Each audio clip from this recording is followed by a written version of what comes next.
Hello students, आज के इस लेक्चर में हम कुछ और इम्पोर्टेंट पॉइंट्स डिस्कस करेंगे बाइनोमियल थ्योरम के। तो देखिए बेटा, सबसे पहले देखते हैं sum of coefficient in the expansion of x1 plus x2 plus x3 plus up to so on x raise to the power n, मतलब सम ऑफ कोएफिशिएंट। अब सम ऑफ कोएफिशिएंट का मतलब ये है कि वेरिएबल को छोड़ना है, बाकी जितने भी कोएफिशिएंट है ना उनका आपको सम करना है। ठीक है, जैसे क्वेश्चन है हमारे पास, मैंने ले लिया कि 2x minus 1 raise to the power 2000, मतलब 12 मान, छोटा सा नंबर ले लेते हैं। 2x माइनस 1 की पावर 12, पता है कितने नंबर ऑफ टर्म्स होंगे?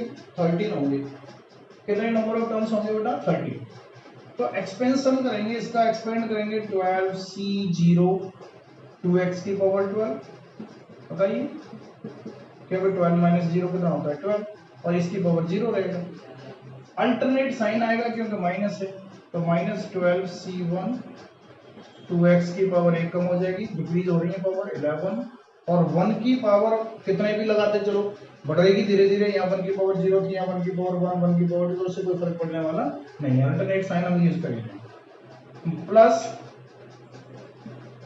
12c2 2x की पावर 10 माइनस 12c3 2x की power 9 plus up to so on. Last में क्या आएगा? 12c12। अब 12c12 तो प्लस ही होगा, ये तो पॉजिटिव आएगा क्योंकि देखो 0 वाला प्लस है, यहाँ 2 आ रहा है तो 2 वाला प्लस है, 3 वाला नेगेटिव वाला, और जहां 1 आ रहा है नेगेटिव है, 3 वाला नेगेटिव है, तो 12 वाला इवन है ना, तो प्लस होगा। तो ये हो जाएगा 2x की पावर कितनी? 0 हो जाएगी। अब इतना ही रहेगा 12c12। अब वो ये पूछ रहा है कि इसके कोफिशिएंट का सम, देखो कोफिशिएंट क्या हो गए? 12c0 2 की पावर 12 इंटू एक्स की पावर 12 प्लस माइनस 12c1 2 की पावर 11 इंटू एक्स की पावर 11 प्लस 12c2 2 की पावर 10 एक्स की power 10 minus 12c3 2 raise to the power 9 X raise to the power 9 plus up to so on, और ये 12c12। अब coefficient का सम का मतलब ये है कि देखो ये वेरिएबल को छोड़ो, वेरिएबल को छोड़ दो, कोफिशिएंट का सम मतलब 12c0 2 की power 12 minus 12c1 2 power 11 12c2 2 power 10 12c3 2 power 9 plus up to so on 12c12। ठीक है, इनका सम पूछ रहा है वो कि इनका, अब बताओ इसकी वैल्यू क्या होगी। मतलब सम ऑफ कोएफिशिएंट का मतलब ये होता है कि जितने भी कोएफिशिएंट आ रहे हैं उनका सम करना है आपको। जितने भी कोएफिशिएंट है ना वो सारे कोएफिशिएंट का सम कर दो। प्लस है, ये पॉजिटिव है, ये नेगेटिव है, पॉजिटिव, तो पॉजिटिव नेगेटिव वो तो सॉल्व हो जाएंगे। तो अब इनका जो सम आएगा वो कितना आएगा? ठीक है, अब इनका जो सम आएगा, सबका जो सम आएगा, इसको सॉल्व करने पर जो आंसर आएगा वो आएगा 1। ठीक है बेटा, अब ये तो मुझे को पता चल गया। अच्छा, क्यों पता है? क्योंकि इसकी एक ट्रिक है कि देखो इसका सम कब हो रहा है? जब जो वेरिएबल आ रहा है x, इसकी x की जगह पर मैंने क्या लगा दिया? x की जगह 1 लगा दो। अब x की जगह 1 लगाया तभी तो इतना मिलेगा आपको। x की जगह पर जब 1 लगाएंगे यहाँ पर तभी तो ये वैल्यू मिलेगी। अब इस वैल्यू का सम कब होगा? जब x की वैल्यू 1 लगाने पर तभी तो ये एक्सप्रेशन मिलेगा आपको। तो हम ये क्यों करें फिर ऐसा? हम x की जगह जब 1 लगाना ही है तो हम डायरेक्ट यहाँ लगाएं ना। तो बेटा यहाँ पर x की जगह 1 लगाएंगे तो देखो 2 multiply 1 minus 1 raise to the power 12, 2 minus 1 कितना हो गया? 1, 1 की power 12 that is equal to 1। तो यही सम ऑफ कोएफिशिएंट है, चाहे कितना भी हो सबका। अब इसको सॉल्व करेंगे आप कभी भी, वैसे बहुत टाइम लगने वाला है इसमें क्योंकि सबकी वैल्यू निकालनी पड़ेगी। 2 की पावर 11 2 की पावर 10, ये ठीक है ना, 10 2 की पावर 12 हो गई, 12।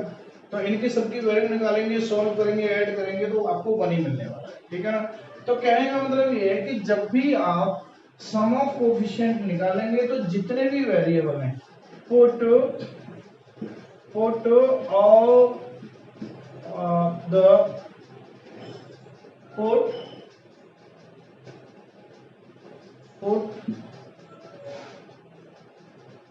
1 in place of all the variable in the expansion।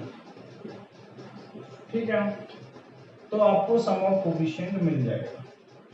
ये फॉर्मूला है कि आपको सारे वेरिएबल के प्लेस की जगह पे क्या लगाना है, 1 लगाना है। जैसे मैंने आपसे पूछ लिया कि बताओ x plus Y plus Z की पावर 3, इनको एक्सपेंड करूंगा मैं इसको। अब मैं इसको एक्सपेंड करूंगा, ठीक है ना, तो एक्सपेंड करने पर जो कोफिशिएंट आएंगे उनका सम कितना आएगा, तो लगा दो 1 इसकी जगह पे 1, इसकी जगह पे 1, इसकी जगह पे 1, तो 3 की पावर 3 कितना होगा 27, तो सम हो गया 27। इसके कोई भी कोफिशिएंट हो, हम अभी पता ही नहीं कितना कोफिशिएंट क्या क्या आएगा, लेकिन हमने बता दिया कि उनका सम कितना होगा 27। ठीक है बेटा, तो ये ध्यान रखना है, ये सीधा फॉर्मूला है। आपको कोफिशिएंट का सम फाइंड करना है। क्वेश्चन ले लेते हैं। मान लीजिए कि x square minus x plus 1 इसकी पावर 2020 है, मान लीजिए। सम ऑफ कोफिशिएंट फाइंड करना है, सम ऑफ कोफिशिएंट। अब सम ऑफ कोफिशिएंट निकालना है तो x की जगह पर क्या लगाना है 1, जो वेरिएबल है, जितने भी वेरिएबल है सबकी जगह 1 लगाना है। तो देखो 1 क्या हो जाएगा, 1 का स्क्वायर 1 माइनस 1 प्लस 1 इसकी पावर कितनी 2020। देखो 1 से 1 कट गया, 1 की पावर 2021, आंसर हो गया 1। ठीक है, सम ऑफ कोफिशिएंट 1 हो गया। ठीक है ना, अगर आपसे ये पूछ लिया जाए 2x स्क्वायर माइनस 3x इसकी पावर कितनी है 153, बताओ सम ऑफ कोफिशिएंट कितना होगा। सम ऑफ कोफिशिएंट कितना होगा, x की जगह 1 लगा देंगे, तो x की जगह 1 लगा देंगे 2 minus 3 raise to the power 153 minus 1 की power 153 that is equal to -1। इसका आंसर हो गया माइनस, सम ऑफ कोफिशिएंट -1 हो गया। अब क्या करना है, एक क्वेश्चन और आ गया 3x प्लस 2y इसकी पावर 10, बताओ सम ऑफ कोफिशिएंट कितना हो गया। सम ऑफ कोफिशिएंट कितना हो गया, x की जगह 1 y की जगह 1 लगा दो, तो ये जाएगा 3 प्लस 2 की power 10 that is equal to 5 की पावर 10। ये इसका आंसर हो गया। तो कहने का मतलब ये है कि सम ऑफ कोफिशिएंट लगाने के लिए आपको क्या करना है, put 1 in place of all the variables. जितने भी वेरिएबल्स हैं, चाहे वो एक वेरिएबल है, चाहे 2 हैं, चाहे 10 हैं, सबकी जगह पर आपको 1 लगा देना है और आपको क्या मिल जाएगा, सम ऑफ कोफिशिएंट मिल जाएगा। ठीक है बेटा, तो ये सम ऑफ कोफिशिएंट। अब एक नेक्स्ट टॉपिक और है आज जो डिस्कस करेंगे वो आपके सामने greatest term in the expansion of greatest term in the expansion of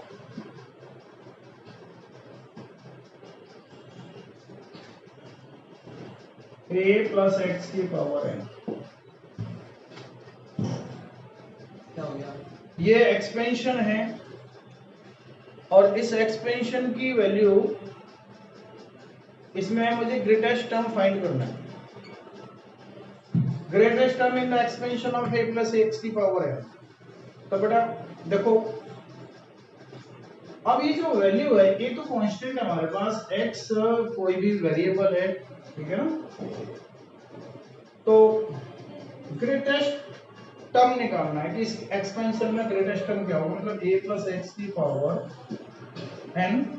expansion क्या होता है बताइए आपको, nc0 e raised to the power n plus nc1 e raised to the power n minus 1x, nc2 e raised to the power n minus 2x square plus nc3 e raised to the power n minus 3x cube plus up to so on ncn x की power n। तो ये इसका expansion होता है। अब accept क्या है कि ये a और x पे डिपेंड कर रहा है कि इसमें कौन सा टर्म ग्रेटेस्ट है, ये ग्रेटेस्ट है या ये ग्रेटेस्ट होगा, कौन सा इनमें ग्रेटेस्ट होगा, क्योंकि टोटल टर्म्स होंगे n+1। अब n+1 टर्म्स तो होंगे, लेकिन मुझे ये पता नहीं है कि सबसे बड़ा टर्म कौन सा होगा। ठीक है ना, कोई भी टर्म है, मान लीजिए कि ये मेरे पास टी आर है और ये T are plus one term, मतलब मान लीजिए कोई भी टर्म, मान लीजिए कोई बीच में से मैंने दो टर्म उठा लिए, कोई भी कॉन्जिक्यूटिव, एक टी आर प्लस वन, ठीक है ना। अगर मान लो कि एन ऑड होगा, मतलब ये जो इंडेक्स है अगर ऑड हुई, मान लो कि 11 हुआ, तो नंबर ऑफ टर्म्स कितने होंगे 12, इवन हो जाएंगे। इवन हो जाएंगे तो बीच में दो टर्म आएंगे, ठीक है ना। लेकिन बीच का तो निकालना ही नहीं है, बीच का नहीं निकालना आपको। आपको क्या करना है, आपको तो ग्रेटेस्ट निकालना है, वो कहीं भी हो सकता है, पहला भी ग्रेटेस्ट हो सकता है, लास्ट का भी ग्रेटेस्ट हो सकता है, बीच में कहीं भी ग्रेटेस्ट हो सकता है, कोई भी ग्रेटेस्ट हो सकता है, ठीक है ना। लेकिन मिडल टर्म अलग चीज है, अगर वो मिडल पूछे तो मिडल नहीं निकालना है, लेकिन वो ग्रेटेस्ट पूछ रहा है तो पता नहीं कौन सा ग्रेटेस्ट होगा। जैसे मान लो कि 1 प्लस एक्स की पावर 10 कर दिया हमने, तो 10c0 plus 10c1x plus 10c2 X square plus 10c3 X cube plus up to 10c10 X की पावर 10, ये एक्सपेंशन हो गया। अब मैंने क्वेश्चन में दे रखा होगा कि इफ वो x इक्वल टू मान लो 5 है, x इक्वल टू 5, अगर x इक्वल टू 5 है तो मुझे बताना है कि इसमें से इन टर्म्स में से कौन सा टर्म ग्रेटेस्ट होगा। अब ग्रेटेस्ट तो पता चला x की जगह पे 5 है, उसने दे रखा है कि x की जगह पे 5 है, तो बताइए, ठीक है बेटा। तो x की जगह 5 है तो देखो ये 10c0 1 हो गया, ठीक है, ये 10c1 कितना हो गया 10 हो गया, 10 इंटू एक्स की जगह 5 लगाएंगे तो 10 इंटू 5 50 हो गया, तो ये 1 ये 50 तो बढ़ता जा रहा है, ये बढ़ रहा है, ये बढ़ रहा है, फिर ये 5 का स्क्वायर 25, 25 इंटू 10c2, 10c2 कितना हो जाएगा 45, 45 इंटू 25 ये और भी बड़ा हो गया, ठीक है ना। अब ये कितना हो जाएगा, देखो 5 की पावर 10 तक जा रहा है, 5 की पावर 10 जा रहा है, तो इसका मतलब ये है कि ये तो बहुत बड़ा टर्म होगा, ये तो बहुत बड़ा टर्म होगा, 5 की पावर 10 कितनी बड़ी वैल्यू होगी, तो इसका मतलब है मुझे लग रहा है कि ये वाला टर्म सबसे बड़ा होगा। अच्छा, अगर मैं x की जगह 1/5 कर दूं तो x की जगह 1/5 कर दूं तो कौन सा होगा, तो फिर ये जो है ना बहुत छोटा होगा, तो डिपेंड किस पे कर रहा है x की वैल्यू पर। तो वो क्वेश्चन में दे रखा होगा कि अगर x की वैल्यू ये है तो बताओ, ठीक है, तो x की जगह अगर 1/5 होगा तो 1/5 की पावर 10, तो ये तो बहुत छोटा हो जाएगा, 10 की वैल्यू 1 होती है, 1 इंटू 1 अपॉन कितना 10 की 5 की पावर 10, 5 की पावर 10 तो बहुत बड़ा नंबर हो गया, जिससे 8 को डिवाइड करेंगे बहुत छोटा हो जाएगा, ठीक है ना। और ये 1 हो गया, तो इससे तो बड़ा यही हो गया, इससे बड़ा फिर ये हो गया, ये बड़ा नहीं होगा, हाँ ये हो जाएगा आपका 2 हो जाएगा, ठीक है ना, ये 2 हो गया, ये 1 हो गया, ये 2 हो गया, तो कहने का मतलब ये तो और भी छोटा हो गया। तो अब मुझे पता देखना, अब इनमें से आएगा कोई ग्रेटेस्ट, तो कहने का मतलब ग्रेटेस्ट टर्म का कुछ भी हो सकता है, कोई सा भी ग्रेटेस्ट टर्म हो सकता है बताओ, ठीक है। अब कैसे निकालेंगे, अब निकालने का तरीका ये है कि मान लीजिए मैंने दो टर्म ले लिए कॉन्जिक्यूटिव, इस एक्सपेंशन के कोई भी दो टर्म ले लिए, वो भी कॉन्जिक्यूटिव, तो अब देखो मान लिया मैंने कि ये T are plus one T R से बड़ा है, let T are plus one greater than और इक्वल टू टी आर। मान लिया मैंने कि जो टी आर प्लस वन है वो टी आर से बड़ा होगा, ठीक है ना, समझ गए बेटा। अब देखो टी आर प्लस वन क्या होगा, जैसे मान लीजिए कि अगर मैं a प्लस एक्स की पावर n का एक्सपेंशन देखता हूं, तो इसका जनरल टर्म मुझे पता है क्या होगा, T are plus one equal to कितना होता है N C R A raise to the power n minus R और x की पावर r, यही होता है जनरल टर्म। और अगर मैं इसका टी आर निकालूं तो टी आर निकालने के लिए T are minus one plus one करना पड़ेगा, क्योंकि आपको पता है मुझे तो प्लस वन तो एक्स्ट्रा चाहिए ही चाहिए, तभी तो मैं निकालूंगा कोई टर्म, तो T are minus one plus one, ठीक है ना। T R minus one plus one, देखो अब आर की जगह पे क्या दिखाई दे रहा है, आर माइनस वन, तो लगा दो यहाँ N C R minus one A raise to the power N minus R की जगह पर आर माइनस वन लगाऊंगा तो माइनस आर प्लस वन हो जाएगा, ठीक है ना, और एक्स की पावर कितना आर माइनस वन हो जाएगा, ठीक है ना। तो अब देखिए ये तो मेरे पास टी आर है और ये है टी आर प्लस वन, मैंने मान लिया कि T are plus one greater than equal to T R है, मान लिया मैंने सपोज कर लिया कि ये टर्म जो है ना इससे बड़ा होगा। अब बड़ा होगा तो इसका मतलब ये हुआ कि T are plus one upon T R तो क्या होगा greater than equal to one होगा, ठीक है ना। तो T are plus one upon T R greater than equal to one होगा, क्योंकि ये टर्म बड़ा है ये टर्म छोटा है, तो मैं इसको इससे डिवाइड करूंगा तो वन से बड़ी वैल्यू आएगी या फिर इक्वल हो सकती है। T are plus one upon T R greater than equal to one, तो अब बेटा मैं T are plus one upon T R निकाल के देखूं कि आ कितना रहा है। तो देखो ये टी आर प्लस वन है, N C R A raise to the power N minus R X की पावर आर अपॉन, अब टी आर की वैल्यू कितनी है, N C R minus one A raise to the power N minus are plus one into X की power R minus one.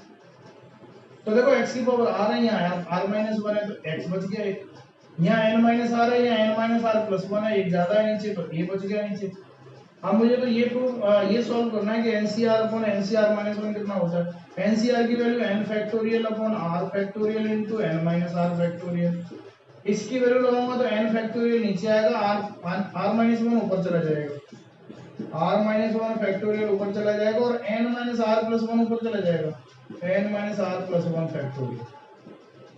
ठीक है ना, तो इससे देखो ये कर दिया। अब मैं क्या करूंगा कि r minus one factorial n minus are plus one को मैं आगे निकल लूं और इसमें से एक कम कर दूं, n minus R factorial upon r factorial को r बाहर कर दूं और एक कम करके लिख दूं r माइनस वन फैक्टोरियल और n माइनस आर फैक्टोरियल। तो देखो इससे ये कट गया, इससे ये कट गया, तो वैल्यू आ गई मेरे पास कितनी, n minus are plus one upon are into x by a. तो ये ध्यान रखना है कि ये होती है हमारे पास t are plus one upon T R की वैल्यू। ठीक है, ये फॉर्मूला है, बिल्कुल फॉर्मूला आपको ध्यान रखना है। ठीक है ना, तो आप देखिए यहाँ पर वैल्यू लगा दीजिए, T R upon T R plus one upon T R की कितनी आ रही है, n minus are plus one upon are into x by A greater than equal to one. ये फॉर्मूला आपको हमेशा यूज करना है जब भी आप ग्रेटेस्ट टर्म निकालेंगे। ठीक है ना, ठीक है बेटा, ध्यान रखना है T are plus one upon T R. ठीक है ना, अगर a प्लस एक्स की पावर n के एक्सपेंशन में ग्रेटेस्ट टर्म निकालना है तो T are plus one upon T R की वैल्यू क्या होगी, n minus are plus one upon are into x by A greater than equal to one हमेशा लगाना है आपको। और यहां से निकलेगी r की वैल्यू, और जब r की वैल्यू निकलेगी तो फिर आपको मिलेगा फिर ग्रेटेस्ट टर्म। ठीक है, अब देखते हैं क्वेश्चन।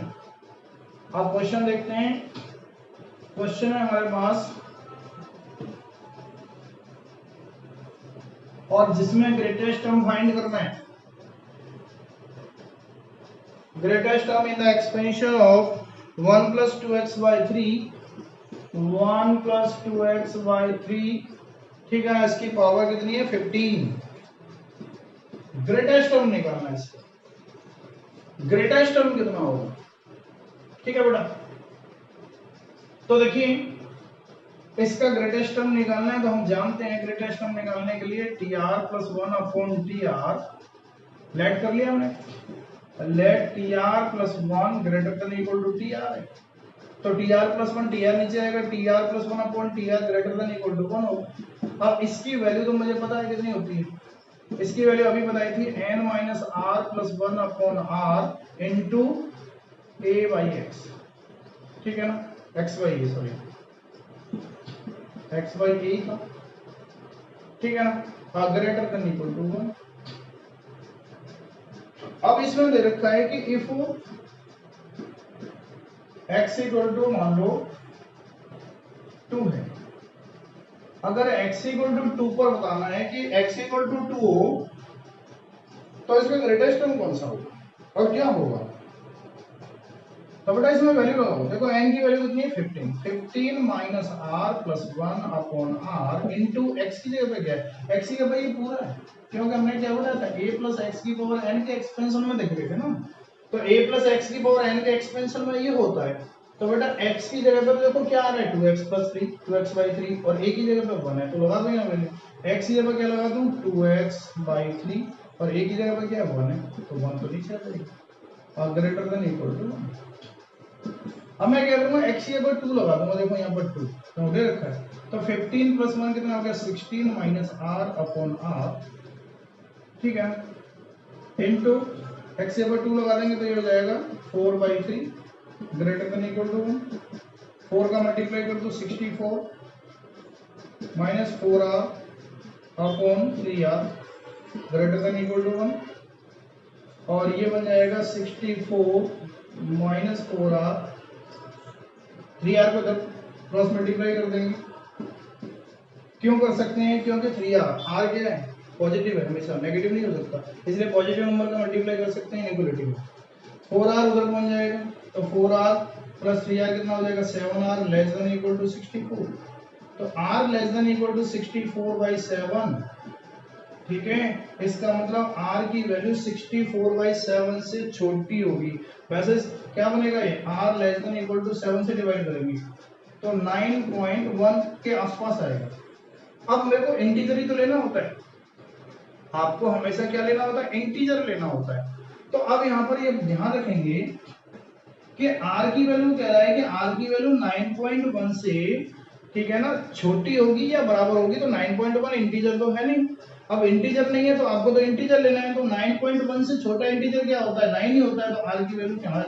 इससे 9 आ जाएगी। r की वैल्यू यहाँ से कितनी आ जाएगी? 9। अच्छा, कभी कभी ऐसा भी हो सकता है कि r less than equal to, और सीधा सीधा ये इंटीजर आ जाता, मान लो कि ये 9 ही आ जाता। अगर मान लो कि r की वैल्यू यहाँ पर r less than equal to 9 आता, 9.1 नहीं आता। अगर 9.1 आ रहा है, 9.2 आ रहा है, 9.3, 9.99 कुछ भी आ रहा है, तो 9 ही आएगा आंसर, एक ही वैल्यू आएगी। अगर इसको डिवाइड करने पर अगर एग्जैक्ट इंटीजर आ रहा, मान लो कि 9 आ जाता, 9 आ जाता, तो r की दो वैल्यू लेते, फिर 9 और 8। ध्यान रखना, एक तो 9 हो गया क्योंकि 9 भी तो इंटीजर है, एक 9 से छोटा, तो दो वैल्यू आ जाती है 9 और 8। तो ध्यान रखना है कि अगर पॉइंट में आ रहा है तो एक ही आएगा, अगर पॉइंट में नहीं आ रहा है तो फिर दो आएंगे, एक वो और एक उससे छोटा। तो r की वैल्यू 9 होगी बेटा, r की वैल्यू 9 होगी। तो मैंने ग्रेटेस्ट क्या माना था? टर्म, ये माना था ग्रेटेस्ट टर्म tr+1। तो बेटा tr+1 वैसे होगा कितना? इसका जनरल टर्म देखो, tr+1 r की जगह पर 9 लगा दूं तो क्या हो जाएगा? t9+1 that is equal to t10। इसका मतलब मुझे ये पता चल गया कि इसके एक्सपेंशन में कितने टर्म्स होंगे? 16, और 16 में जो स्टार्टिंग से 10th टर्म होगा वही सबसे ग्रेटेस्ट होगा। तो यहां से मेरे को ये पता चल गया, ठीक है बेटा, क्लियर? ठीक है, ग्रेटेस्ट टर्म, वो ग्रेटेस्ट जो टर्म होगा वो r की वैल्यू 9 आ रही है, r की वैल्यू 9 यहां लगाऊंगा क्योंकि ये मैंने ग्रेटेस्ट टर्म माना हुआ था। तो r की वैल्यू 9 लगाते ही t10 मिला, तो t10 का मतलब होता है 10th टर्म इसका ग्रेटेस्ट होगा x = 2 पर। अगर x = 3 कर दिया जाए तो हो सकता है ये नहीं आएगा, फिर कुछ और भी आ सकता है, आगे पीछे हो सकता है। x की जगह पर 10 कर दें तो कुछ और आ सकता है, तो डिपेंड करता है x की वैल्यू पर, ठीक है बेटा। तो अब 10th टर्म आपको निकालना भी है, तो कैसे निकालेंगे? तो देखो जनरल टर्म लेंगे, फिर tr+1 इक्वल टू tr+1 होता क्या है? 15cr, ठीक है ना, 15cr 2x/3 की पावर r, ये होता है जनरल टर्म इसका। 1 + x की पावर n का जनरल टर्म आपको पता होगा। तो बेटा आपको क्या लेना है? t10 निकालना है। तो t10 को मैं क्या लिखूंगा? t9+1। तो इसका मतलब r की वैल्यू तो 9 ही मिली। अब r की वैल्यू 9 यहां से लगा दो तो 15c9, और ये हो जाएगा 2x की जगह तो 2 दे ही रखा है, तो ये हो जाएगा 4/3, और इसकी पावर कितनी? r की जगह पर 9। तो ये आपका कितना हो गया? आंसर। ये इसका ग्रेटेस्ट टर्म है, ठीक है, इससे सारे छोटे ही होंगे, ये सबसे बड़ा टर्म है। अच्छा, इसमें कभी कभी एक बात और पूछ लेता है बेटा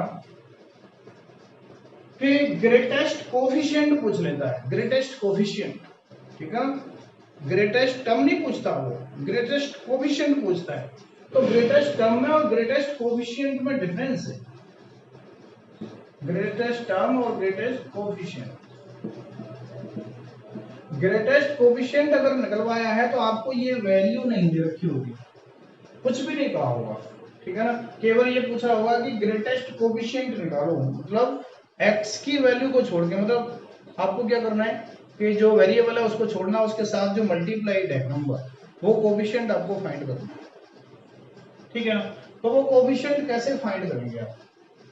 ग्रेटेस्ट कोफिशिएंट, तो ग्रेटेस्ट कोफिशिएंट के लिए आपको x = 1 लगाना है अपनी तरफ से। जो वेरिएबल होगा ना, जहां भी वेरिएबल, जितने भी वेरिएबल उसके अंदर से रखे हैं, आपको उसकी जगह पर 1 लगा के काम करना है, तो ग्रेटेस्ट कोफिशिएंट मिलेगा। तो देखो ग्रेटेस्ट कोफिशिएंट की बात करूं मैं, तो ग्रेटेस्ट कोफिशिएंट कौन सा आएगा यहां से? देखो एक्स पे 1 लगा दूं यहाँ पे, ठीक है ना। तो यहाँ से देखो ग्रेटेस्ट कोफिशिएंट कितना आएगा यहाँ। तो अब मैं एक्स पे यहाँ 1 लगा देता हूँ, तो 2 इंटू 1 2 ही रहेगा। तो ये बेटा बन गया 15 और 1 16 minus R upon are into 2/3 greater than equal to 1। तो अब ये हो गया बेटा 2 का मल्टीप्लाई 16 टू द 32 माइनस ये 2r upon 3r greater than equal to 1। 32 minus 2r greater than equal to 3r। 2r को उधर पहुंचा देंगे तो ये हो जाएगा 5r less than equal to 32। r is less than equal to 32/5 और यहां से बन जाएगा r is less than equal to 6.4। ठीक है ना। r greater than r less than equal to 6.4 आ गया। इसका मतलब r की वैल्यू केवल एक ही होगी, 6.4 से छोटा इंटीजर क्या होगा, r इक्वल टू 6 होगा। ठीक है बेटा। तो इसका मतलब r इक्वल टू 6 लगा दूंगा यहाँ पे तो ग्रेटेस्ट कोफिशिएंट कौन सा टर्म का बनेगा हमारे पास, t6 + 1 इक्वल टू t7। तो देखो यहाँ से मेरे को ये पता चला कि इसका ग्रेटेस्ट कोफिशिएंट 7th टर्म में है। अब 7th टर्म में है तो 7th टर्म आपको निकालना पड़ेगा। ठीक है। अगर पूछ रहा है कि बताइए वो ग्रेटेस्ट कोफिशिएंट है क्या, तो तुम निकाल दो। अगर आपसे ये पूछ रहा है कौन सा टर्म का कोफिशिएंट ग्रेटेस्ट है, तो फिर आपको इतना छोड़ देना, 7th टर्म का जो कोफिशिएंट है वो ग्रेटेस्ट कोफिशिएंट है। ठीक है बेटा।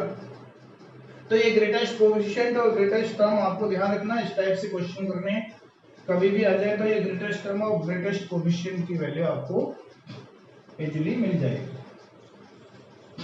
ठीक है बेटा। आइए हो गया। अब बात करते हैं, क्वेश्चन है कि use of complex numbers in binomial theorem. Binomial theorem में कॉम्प्लेक्स नंबर का यूज कैसे करते हैं। ठीक है ना। Use of complex numbers in binomial theorem. Use of complex number in binomial theorem. Complex number का यूज बायनोमियल थ्योरम में कैसे करेंगे। देखो एक एक्सपेंशन लिखता हूं मैं, 1 + x⁴n का एक्सपेंशन आपको पता है। ठीक है ना, बताइए सबको 1 + x⁴n का a + x⁴n का को एक्सपेंशन पता है, तो एक ही जगह पे 1 कर दो तो क्या हो जाएगा, nc0 + nc1x + nc2x² + nc3x³ + nc4x4 + nc5x5 + up to so on ncn x⁴n। ये होगा। ये सिंपल सा एक्सपेंशन है, आपको सबको याद हो जाना चाहिए। 1 + x⁴n का एक्सपेंशन हो गया और 1 + x⁴n का अगर जनरल टर्म लिखना है तो tr + 1 = ncr x⁴r। ये होता है, ये जनरल टर्म की आप ध्यान रखो। अगर यहाँ माइनस है तो -1r पहले आ जाएगा, तो जनरल टर्म हो जाएगा -1r ncr x⁴r। ठीक है ना। मतलब एक का जनरल टर्म आपको ध्यान रखना है, a + x⁴n का जनरल टर्म आपको ध्यान रखना है tr + 1 = ncr a⁴n - r x⁴r। ठीक है। अब देखो इसमें और इसमें क्या फर्क है, कुछ भी फर्क नहीं है, एक ही बात है। ये और ये केवल क्या है, एक ही जगह पे क्या है, 1 है, एक ही जगह पे 1 है। तो एक ही जगह पे 1 लगा दो। देखो एक ही जगह पे 1 लगा दूंगा तो इसका एक्सपेंशन, इसका जनरल टर्म ये मिल जाएगा मेरे को। एक ही जगह पे 1 लगाने पर ये 1 ही हो गया, तो देखो यही बन गया मेरे पास। सिंपल सी बात है, अगर इसका याद है तो फिर सबका याद है। a और x की जगह पे वैल्यू चेंज करनी है, जनरल टर्म आपको मिल जाएगा। ठीक है। माइनस आ रहा है बीच में तो -1r आगे लिख देना। तो देखो बेटा 1 + x⁴n का एक्सपेंशन आपने देखा। अब इसमें पुट करना है मुझे x = i। देखो कॉम्प्लेक्स नंबर का यूज कर रहे हैं, कॉम्प्लेक्स नंबर का यूज कर रहे हैं तो x की जगह पे आयोटा पुट कर दें। तो लगाओ यहाँ पे आयोटा, तो क्या हो जाएगा 1 + आयोटा की पावर कितनी n = nc0 + nc1 आयोटा देखो n कभी कभी जो कोफिशिएंट होते हैं ना, ये भी बता दूं मैं आपको, nc0, nc1, nc2, nc3, nc4, ये सारे ncn, ये बाइनोमियल कोफिशिएंट हैं। ये सारे बाइनोमियल कोफिशिएंट होते हैं। इस n को कभी कभी साइलेंट भी कर दिया जाता है, मतलब हटा दिया जाता है। c0, c1, c2, c3, c4 and so on cn, these are also binomial coefficient. ठीक है, n कभी कभी जो है ना हटा देते हैं, तो उसका मतलब ये मत समझना कि यहाँ पर कोई नंबर नहीं है। ठीक है ना, यहाँ n ही माना जाएगा। जहाँ पे यहाँ पर n आ गया ना, तो इसका मतलब n ही है ऊपर, वो साइलेंट है। ठीक है ना, ये और ये एक ही बात होती है। nc0 लिखो या c0 लिखो, nc1 लिखो या c1 लिखो, एक ही बात है, कोई फर्क नहीं पड़ता इससे। ठीक है बेटा, तो देखो मैंने क्या किया कि nc0 plus nc1 iota plus nc2 iota का स्क्वायर। आयोटा स्क्वायर बता सकते हो -1 होता है, बताइए आपको आयोटा स्क्वायर -1। nc3 और आयोटा क्यूब माइनस आयोटा होता है। ठीक है ना, और nc4 आयोटा का 4 1 होता है, प्लस nc5 आयोटा की पावर 5 आयोटा हो गया, plus up to so on ncn iota की पावर है। ठीक है ना, तो ये तो आप छोड़िए, तो कोई दिक्कत नहीं, आगे चलता ही जा रहा है। तो आगे n के ऊपर डिपेंड करेगा, n कितना होगा उतना चलता जाएगा। ठीक है बेटा, तो देखो अब मैं क्या कर रहा हूँ यहाँ पे कि मैं रियल पार्ट और इमेजिनरी पार्ट को कलेक्ट कर रहा हूँ यहाँ पे। तो देखो nc0 रियल पार्ट क्या है, देखो जिसमें आयोटा नहीं है वो रियल है। देखो एक रियल ये है, इसमें आयोटा नहीं है, रियल है, इसमें आयोटा नहीं है, ये रियल है। तो रियल रियल क्या हुआ मेरे पास, रियल हुए nc0, ठीक है ना, माइनस nc2 प्लस nc4, ठीक है ना, प्लस माइनस फिर आएगा, देखो प्लस माइनस nc6 आएगा, फिर 0 2 4 6 ऐसे चल रहा है, फिर plus up to so on. ये हो गया मेरे पास क्या, रियल पार्ट। अब बाकी इनमें से मैं आयोटा कॉमन ले लूंगा, इसमें से आयोटा कॉमन लेना है, इसमें से आयोटा कॉमन लेना है, इसमें से आयोटा कॉमन लेना है। तो प्लस आयोटा मैंने कॉमन लिया तो क्या बचा, nc1, यहाँ से आयोटा कॉमन लिया, माइनस का nc3, यहाँ से आयोटा कॉमन लिया, प्लस का nc5, फिर माइनस आएगा nc7 आएगा, देखो यहाँ ऑर्डर नंबर आना है 1 3 5 7, plus nc9 minus up to 100, ऐसे चलेगा। ठीक है ना, ये हो गया मेरे पास, ये हो गया इक्वल टू में क्या है, 1 प्लस आयोटा की पावर n, 1 प्लस आयोटा की पावर n।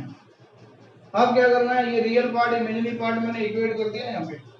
ठीक है ना, यहाँ पर अलग अलग कर दिया, रियल पार्ट अलग हो गया, इमेजिनरी, यहाँ भी मेरे को रियल और इमेजिनरी अलग करना है, तभी तो मैं कंपेयर कर पाऊंगा रियल पार्ट के इक्वल, इमेजिनरी पार्ट के इक्वल। ठीक है बेटा, मैं तभी इसको कंपेयर कर सकता हूँ, अदरवाइज मैं कंपेयर नहीं कर सकता। तो देखो क्या हो जाएगा, nc0 minus nc2 plus nc4 minus nc6 plus up to so on, plus iota nc1 minus nc3 plus nc5 minus nc7 plus up to so, ये आ गया इक्वल टू। अब देखो 1 प्लस आयोटा की पावर n है, मैं क्या करूंगा, इसको मुझे किस में बनाना है पता है, मुझे बनाना है इसको पोलर फॉर्म में। अब पोलर फॉर्म के लिए 1 प्लस आयोटा को पोलर फॉर्म में चेंज करना आप जानते हो, कॉम्प्लेक्स नंबर में पढ़ा हुआ है आपने। देखो मैं यहाँ कॉम्प्लेक्स नंबर को पोलर फॉर्म में चेंज करना है, जैसे 1 प्लस आयोटा को पोलर फॉर्म में चेंज करना है, तो इसको मैंने z मान लिया, z कोई कॉम्प्लेक्स नंबर है, तो बेटा मॉडुलस z कितना हो गया, √2, ये मॉडुलस z हो गया, मॉडुलस z √2 हो गया। और आर्ग्यूमेंट z कितना हो गया, आर्ग्यूमेंट z देखो फर्स्ट क्वाड्रेंट का पॉइंट है 1 1 है, 1 1 फर्स्ट क्वाड्रेंट में जा रहा है, तो एंगल देखेंगे tan इनवर्स कितना है, थीटा, tan इनवर्स थीटा कितना हो गया, 1/1 ही हो गया ना, तो ये हो जाएगा 45 π/4। तो आर्ग्यूमेंट हो गया π/4, तो इसका कॉम्प्लेक्स नंबर क्या हो गया, मतलब पोलर फॉर्म क्या होगी इसकी, पोलर फॉर्म हो गई मेरे पास √2, तो बाहर आएगा, और cos π/4 प्लस आयोटा साइन π/4, यही बनेगा ना पोलर फॉर्म। बताइए आपको पोलर फॉर्म क्या होती है, polar form r into cos theta plus iota sine theta, यही होती है पोलर फॉर्म। r और थीटा की वैल्यू लगानी है, r क्या है मॉडुलस, थीटा क्या आर्ग्यूमेंट, आर्ग्यूमेंट मैंने निकाल लिया, ठीक है ना। आर क्या मॉड्यूलस निकाल लिया, मॉड्यूलस √2 आ गया इसका, क्योंकि मॉड्यूलस कैसे निकालते हैं, अंडर रूट में रियल पार्ट का स्क्वायर प्लस इमेजिनरी पार्ट का स्क्वायर, 1 स्क्वायर प्लस 1 स्क्वायर 2 हो गया, √2 हो गया। ठीक है, मॉड्यूलस हो गया, आर्ग्यूमेंट हो गया, और ये पोलर फॉर्म होगी।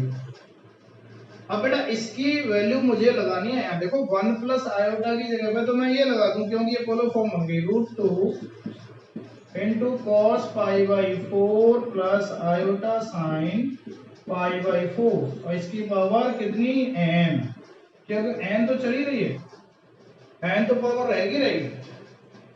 ठीक है बेटा, तो ये मैंने आपको ऐसे सॉल्व कर लिया। अब इसको क्या करना है आपको, अब इसको थोड़ा और सोचिए कि क्या कर सकते हैं। देखो ये √2 की पावर n अलग हो जाएगी, तो 2 की पावर, ये रूट का मतलब होता है 1/2, 2 की पावर कितनी होती है 1/2, n पावर और आ जाएगी तो क्या हो जाएगी n/2, 2 की पावर n/2, और cos ये हो जाएगा n π/4 plus iota sine n π/4। पता ही होगा आपको, n जो पावर में होती है ना, जो पावर होती है वो एंगल में मल्टीप्लाई हो जाती है, ये थ्योरम है।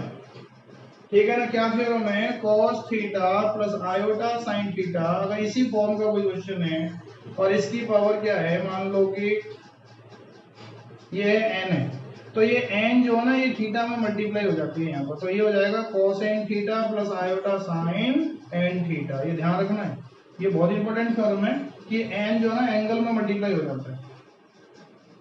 तो देखो ये क्या बन जाएगा, हमारे पास इतना बन जाएगा। तो अब यहाँ से मैं रियल पार्ट और इमेजिनरी पार्ट इक्वेट कर सकता हूँ।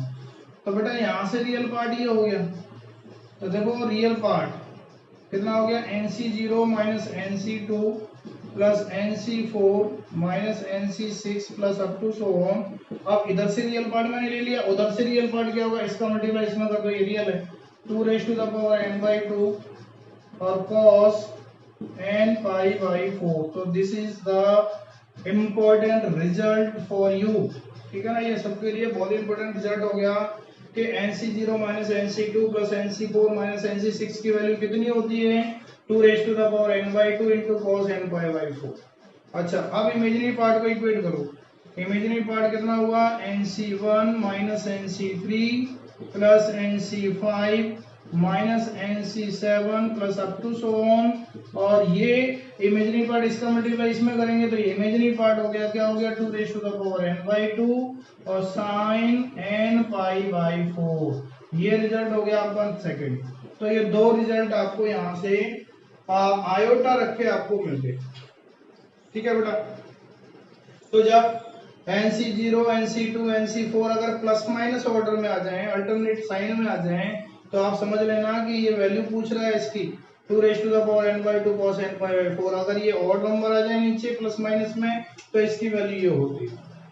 ठीक है, कभी कभी पूछ लेता है, इसको प्रूफ भी करवा लेता है कि क्या होगा इसका प्रूफ। ठीक है बेटा, तो ये ध्यान रखना है आपको, बहुत इंपॉर्टेंट है।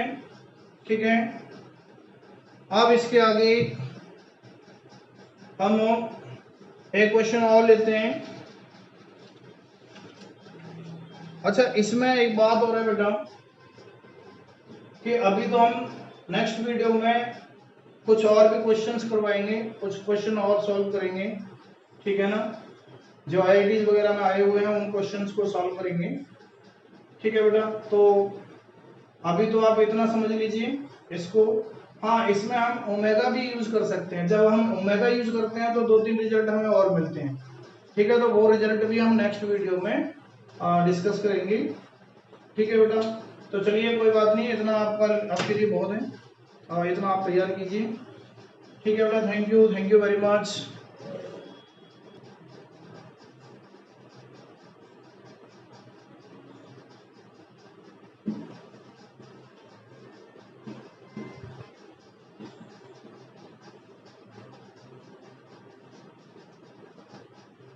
बायनोमियल थ्योरम, हाँ ये हो गया आपका कॉम्प्लेक्स नंबर का, और इसमें ओमेगा वाला सिस्टम अभी ओमेगा का यूज और करेंगे ओके। ठीक है,